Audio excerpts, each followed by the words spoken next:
Good evening, ladies and gentlemen, and welcome to another edition of TBR. I'm George Binns, and the question we're going to discuss this evening is number one on the ballot that's coming up this current November. And to help us understand it better, we have with us this evening Jim Modugno. So what's Q1 all about, Jim? Well, question one is a proposal to amend the Constitution, the state constitution, and particularly the one we're talking about is Article 44, which has a purpose of being a flat tax for the state of Massachusetts, which is at 5% today. The proposal is looking to create a second tier of 4 additional percent for anybody who's making $1 million, right? Who makes over $1 million. So up to $1 million, you're talking 5%. Over that million, you're adding another 4% to their earnings. So you're looking at they're going to be paying 9% on that next amount of money over $1 million. Yeah. So when you look at that, it's really, it's a lot of fallacies and a lot of different information about it, but it's definitely going to have an impact on the community. And the reason that I'm very passionate about this and been following it is that there's a lot of false information that's out there about this proposal. And really, if you look at it, it comes down to basically being that there's what I call it false narratives, right? The proposition is all this money is going to be going to education and transportation. And I'm going to come back to this, but that's the first one. The second one is that millionaires don't pay their fair share. So we're going to come back to that one too. And I'll be able to explain a little bit more. And only the rich will be paying the additional 4% tax over $1 million. And that's not true either. So the first three aren't true. The fourth one that I have on the list here is basically that the changes will have no impact at all on the individual person, people out there, right? Only millionaires are going to be paying for it. Mm-hmm. And I'll be able to show you that that's not necessarily true. Yeah. And then the last one is the state always needs more money. And in this particular case, I don't think that's true either. Mm-hmm. So that's where I kind of start out with that. Well, basically, there's a lot of issues that people have been throwing around, and there's a lot of information going back and forth. Made the front page of the Globe in the Salem News this past week. Mm-hmm. And basically it's one of the usual contests of he said, she said, and a lot of the points you're bringing up are what they're thrashing back and forth. And the thing that bothers me most about it is it's only going to be affecting the millionaires. And when you start to talk about the fair tax kind of concept, one of the ones that bothers me is that, billionaires, or 1%ers as they're labeled, are a minority. And in the background, all these progressives are running around saying, oh, we got to do something about not picking on the minorities. And my concern is if you label this thing a black tax or a Latino tax, or it's an LBQ2 tax, they'd be up in arms screaming and hollering at discrimination. Yeah. And yet, for a group that is 1% of the population, it's all right to pick on them. And that, to me, is basically very fundamentally un-American. And I get wound up a little bit about this fairness in the tax. Well, yeah, let's talk about that fact, right? Millionaires do not pay their fair share in the state of Massachusetts in terms of the 5%. Yeah. The reality is a flat tax is taxing people proportionately 5% on what they're earnings. Yeah. So, for example, if you use the 50,000, we'll use 100,000. You make $100,000, you're going to pay 5% in state tax, approximately $5,000, right? Mm. A person making $1 million is going to be paying $50,000, which is, it's fair, right? He's paying his fair share of what he earned, and you're paying your fair share of what you earned. Yeah. There's nothing unfair about that. one could argue that the person who's paying 50,000 is contributing more money into the state coffers to be used than the person who's putting 5 in, right? So that's just not a good one. And the other thing is, it's un-American, in my opinion, when people begin to be greedy or envious of other people. You know, I learned very early in my life, my father said, if you want to make more money, you need to get a different job, Yeah. right? Because that job only pays that much. They only pay you so much to do that job. If you want to be a millionaire, you got to do something else. If you Yeah. want to make 100,000, you got to do something else. And you should be happy for people, not envious and, you know, and speak about them as if they did something wrong. They didn't do anything wrong. People who make money are working to make their money. Well, I think the other part of the issue is if they did something wrong to get this million, and I mean, there's a lot of arguments you can get into You and could. on how some of these individuals earn that money or get that money. And if that is the real problem, then there ought to be adjustments in the laws and the regulations to address those issues. But just blatantly saying this group is unfair because they're only paying 5%. They can afford more. Well, We it's could all hard to afford s- more. Yeah, it's hard to tell me. It's hard to tell somebody that you know better than they do how to spend their money. I mean, this gets down to the fundamentals of what it means to be a free citizen. When I hear this all the time about, you know, they know all the loopholes in the laws and so forth, the fact of the matter is, if there are loopholes in that law, that's up for the government to be able to close those loopholes. Yeah, why'd they put them in the first right. place?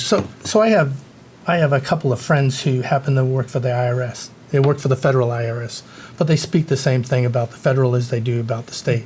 Yeah. The fact of the matter is, the tax codes get so complicated at a certain point in time that the only people that can actually understand them is you got to hire, you know, teams of lawyers and teams of accountants and everything else to be able to go toe to toe with the IRS. They'll even state that the IRS doesn't even know how to read the code half the time.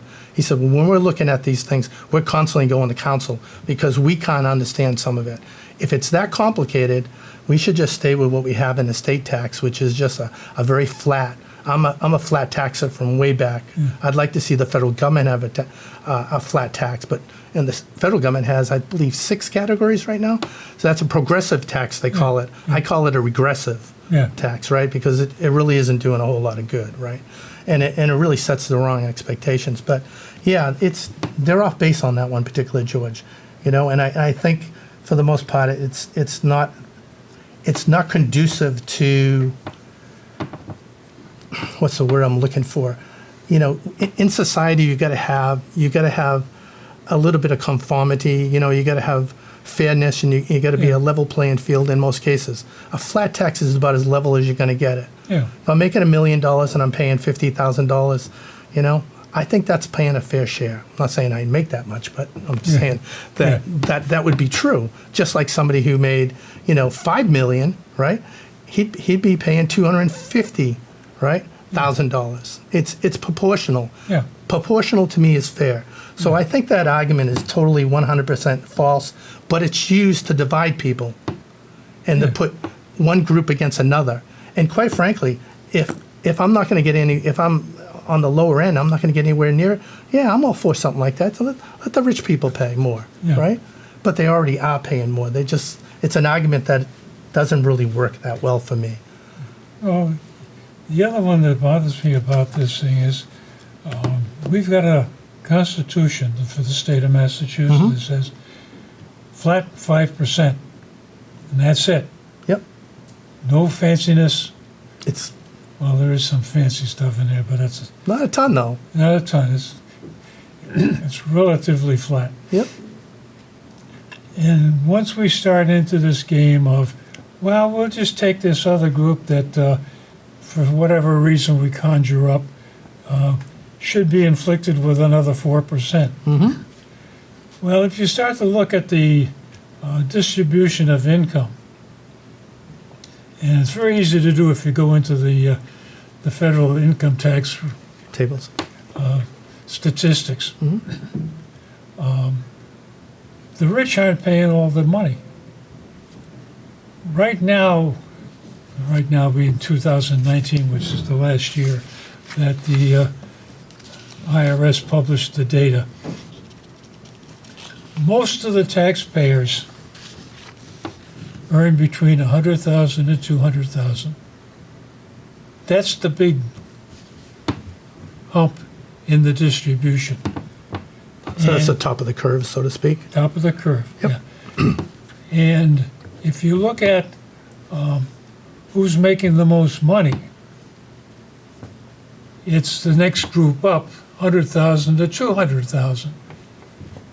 And that's where all the wealth of the country is in that range of really from 100,000 to maybe a million. So what bothers me is that if they get the idea that, well, we can sneak in this idea of having a little boost in the tax rate for one group, we ought to go after, we the politicians ought to go after where the money really is. And the money really is in the middle class. And I liken this thing to the camel's nose under the tent. Under the tent. Once they get the nose under the tent, next thing you know, well, we can do it for that group, why not do it for this group? And it's two problems. One is we get back into what you call the regressive tax. Yep. And we're also now dividing up our society into different groups that get to be picked on in different ways, Yep. which to me is un-American. It's going in the wrong direction. Yeah, this opens Pandora's box. There's no question about it. And once it's open, you're not going to be able to put the genie back in, No. right? It's going to be gone. Well, the federal taxes already proved that. Yes. 1913, when the tax came out, it was a flat tax. And look at it now. Yeah, it's not even close, right? Yeah, you know, it's a challenge to even do your taxes. I got to have somebody do my taxes, right? yeah. Because there's just so many categories and so many lines and everything you got to be able to fill out. They just need to make it simple. The other fact on this, millionaires, here's the other point I wanted to make. They're trying to point it out that only millionaires are going to pay it. But the reality is, when I look at this area here, seniors who might have accumulated some wealth in their home over a period of time could qualify in that range. Retirees selling their homes could fall up into that category, right? We talk about reporting income on individual tax returns, right? So if you like business people, right? Business people will have potentially going to be, who report it through their individual tax returns, are going to find themselves in those categories. A business selling their business is going to find that they're going to have to pay for that. People that have farms, one of the commercials they run, they show the farmers. They're absolutely correct. They will be impacted for it when they sell their property and their farms to make homes out of them, right? Oh, And the property. So the bottom line is they're just passing a bill. They're trying to get a bill passed that they're trying to get us to pay for, in the sense of, yeah, we're going to vote for this because it's only a small group of people. It's a lot bigger than they think it is. Yeah. And that's an impact to the community, because these people will move. They can take their businesses to another state. They could take their homes to another state. And quite frankly, New Hampshire is only about 20 miles from here, right? Yeah. And in the state, we're right on the border, so they could lose there. So that's another one of those false narratives that it's only millionaires. Well, one of the points I think that you were making, we were talking about this before the show, is it's not only that the millionaires move, but they take their business with them. And And that's jobs, right? And that's the jobs, yeah. Absolutely. So the impact of this, I don't think has been thought out, or it's not been discussed at all. And the other half of the game is, you look at what's happening to California. How many people are moving out of California to Texas to avoid what's been going on with their Mickey Mouse games of taxes? And the state of New York has got the same problem, that everybody moves to Florida. Yeah, and to your point, right? It's not just people moving; it's corporations moving their business operations. Yeah. Tesla moving to Texas, Yeah. right? These things have impacts in communities, because they're taking all those jobs, all those corporate jobs, all those high earners are leaving as well, and their employees need to be relocated. Yeah. So And- it's And a here- total Here impact. in Massachusetts, GE moved out of New York to Boston. Fairfield, Connecticut. Yep. They moved out of Fairfield, Connecticut to Boston. So we've seen it happen. It's not something that you and I are conjuring up out of, dark matter someplace. No, we're not. It's really happened. And GE is relocating their office again Yeah. because they're not using the footprint. No. At all. And pretty soon, we're going to find out that other companies are going to do the same thing. Yep. So having Massachusetts as a focal point of essentially the biotech industry will be something that, and you can set up a biotech any place. You It's can. convenient to be close to Harvard and MIT, but hey, I've been doing video conferences for almost a couple of years now, Yep. and I'm an amateur at it. But it's easy to do. It's easy to do. Absolutely. So you don't have to be located physically present. So You I think don't. this is one of the issues that totally gets ignored is that when the money goes and the people take it with them, Yep. there's a lot more coattails that go along with them. It is, and if you make the state, if you make a state or you make a city or anything, not competitive, in terms of taxes and overhead and so forth, businesses will relocate. They will do that, right? Mercedes and their corporate offices were in New Jersey. They went to Georgia, Yeah. right, recently, right? So they pick up and move because they have to watch what they're spending for money too. The overhead is an important factor.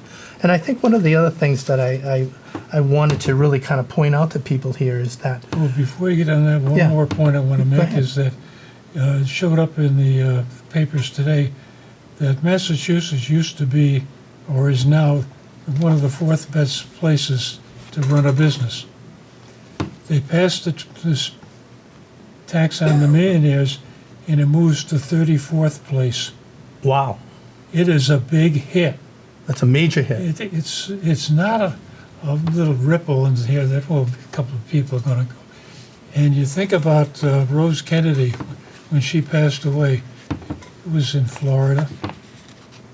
Oh, that's convenient. Yes, avoid not only The estate tax. Texas. Yeah, so it happens all the time. It's Yep. not a conjured up idea. Yeah, absolutely. And I want to make sure we on that very first aspect that I call a false narrative, that money is going to be used for education and for transportation. That is an absolutely untrue statement. Yeah. They constantly repeat it over and over again. Yet when you look at the red book, the book that they send you out from the Massachusetts Secretary of State's office, Yeah. it states clearly and what your vote will do, right? It states, and I'm not substituting any words here. A yes vote would amend the state constitution to impose an additional 4% on that portion of income over $1 million to be used, subject, this is the key word, and they even pointed out, to appropriations by the state legislature. So it could go to education, it could go to transportation. It doesn't say it has to go there. There's no mandate to No. it. And matter of fact, in the spring, the legislature argued about that they needed to, if they're going to take extra money and they wanted it directed that way, Yeah. then they needed to be firm with it and mandate it. They didn't want it mandated. They want the No. flexibility. And like we've talked before, they love having extra money. And one of the other points I wanted to also point out is that the state doesn't really need a ton of money. Again, this is an issue that they said the same thing about the gas tax, Correct. that all the taxes on the gas were supposed to pay for repair the roads and bridges and highways. Right. Here we are in Beverly, we've got two bridges out. Yes, and And the argument that was made in the high school when they had the conferences, well, we've got 600 bridges that we have to worry about. That's why we can't focus the entire state on your two bridges. You look at where the money gets spent on the gas tax, and 1/3 of it is for rapid transportation. which is their pet projects. You understand? And they did such a marvelous job with the MBTA. And I just saw in the paper today that the federal government is looking at it and says, you got to take the safety issues away from the transportation department. Correct. Yeah. So the claims that they're going to spend the money where they said they would, it's an imagination. It's if it's not mandated, it's not going to happen. Oh. Even when things are mandated, it doesn't happen. Yeah. They love that money. That's like that money is for the legislatures like pork. Yeah. Right. So they can distribute it out to the communities, and it helps them get reelected again. And they're very good at that. And like I always say about them, you know, they did a really nice job on this bill because they're the ones that created it. Yeah. And you know, at the end of the day, they're overpaid and underperform everything they do in terms of doing that. But when you look at it, they got $4.6 billion in the stabilization fund. $4.6 billion. They also have $5 billion in what they call the surplus budget, almost like a reserve for emergencies. That gives you up to what, 9.6. They also have 5.2 from the feds that is sitting there. It's from the American Rescue Plan as a result of COVID. Yeah. So they've only used basically 3.8 billion of that. They got 8.1, I think, initially, somewhere in that range there. You add that up, and then you have the fact that the state Department of Revenue has just reported that they're anticipating that there'll be $4 billion additional money will be flowing in from the likes of you and me and others, right? So when you add that up, they get $18.8 billion. Yeah. And they're dreaming up another way to get additional tax revenue? When are they going to turn around and do something that will help lower our taxes? Well, you look at the whole problem with the legislature is once they get their hands on the money, they really don't like to let it go. No. Because of Dukakis and his bonds, they raised the state income tax to 6.2% to pay off the bonds. The bonds got paid off and it stayed at 6.2. And it's been a fight for, 20, 30 years to slowly scratch away at this and get the taxes back to 5%. Yeah, I mean, these people are really good at it at the State House. And at the same time, there is a law that was passed that says when the state has surplus funds, they're supposed to give it back to the taxpayers. Right. How long have they been fighting over, well, how can we do this? When are we going to do this? And it hasn't happened yet. It's supposed to happen, right? And we're hoping it happens, they'll probably happen in this year so they can tax it. Yeah. But, yeah, I mean, it's just incredible. I mean, they deal in money, right? And at the end of the day, they're very good at spending it. They're very good at giving themselves raises in the middle of the night. They don't vote on anything anymore in public. They vote behind closed doors all the time. Yeah. They're not holding public hearings to the level in which they should be. And yet they want to run this through. And this is their creation. This is their creation. And this is the only way they want to be able to make this change. And I'm telling you that this is wrong, that every one of their false narratives are wrong. They're wrong on where the money's going. They're wrong that it's just millionaires. And they're wrong on the fact that it only going to hit millionaires. It's going to hit a lot of seniors. It's going to hit people selling businesses, own businesses, and there's an impact to be paid if this gets passed. Well, that's the whole problem, is that it's portrayed as one very narrow effect. Yep. And yet, when you look at the details, it spreads all over the place. As we talked, it could impact jobs in the state because Absolutely. they move across the border. We have the same problem that California and New York have suffered through for years, Yep. where the money goes. I've had a discussion with someone, I forget who it was, and they taught me the word fungible. Money is fungible. Oh, that's a nice word. It means it can move. It's not glued down. It's not nailed down. And you look at the problem, even France had the same problem when they raised their tax rate. All the big name actors moved out of the country. Sure. So But all they're doing is creating an incentive to not only be what I call an American and start picking on a minority, but at the same time, encouraging people with money to Yep. go someplace else. And quite frankly, you're not teaching our children or our communities the fact that being jealous of other people who worked hard to get their money, Yeah. right? And disliking people because they're rich, or disliking them because they're poor, or disliking them because of the color of the skin. They're wrong in all cases. Yeah. It's wrong, right? Do what you can do.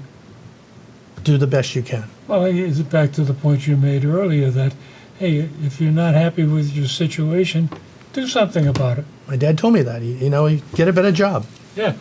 And, yeah, it's nice to be able to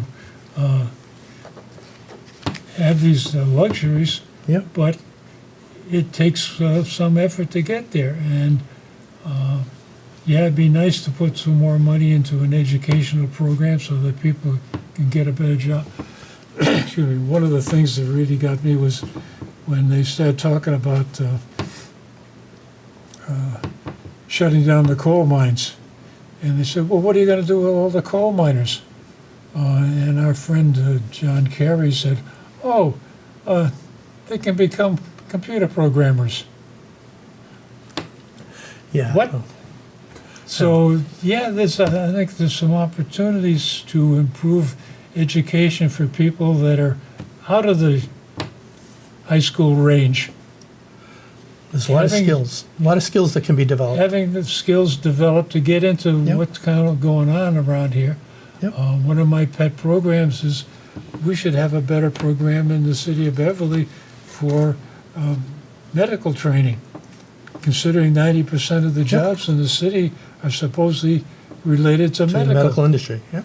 And so, I mean, there's a lot of opportunities around. Education is an area that could use some more money and properly directed.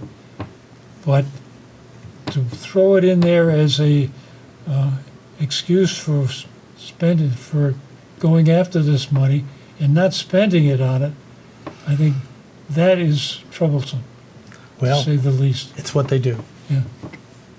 And, ladies and gentlemen, we've thrashed this over. Hopefully that you've got the message that question one is really not going to do us a lot of good, and vote no is really the right thing to do. And again, if you've got a different opinion and would like to air your opinion, or you've got the same opinion, would like to re-emphasize what the points we were making, there's always room for you at the table. And thanks for joining us.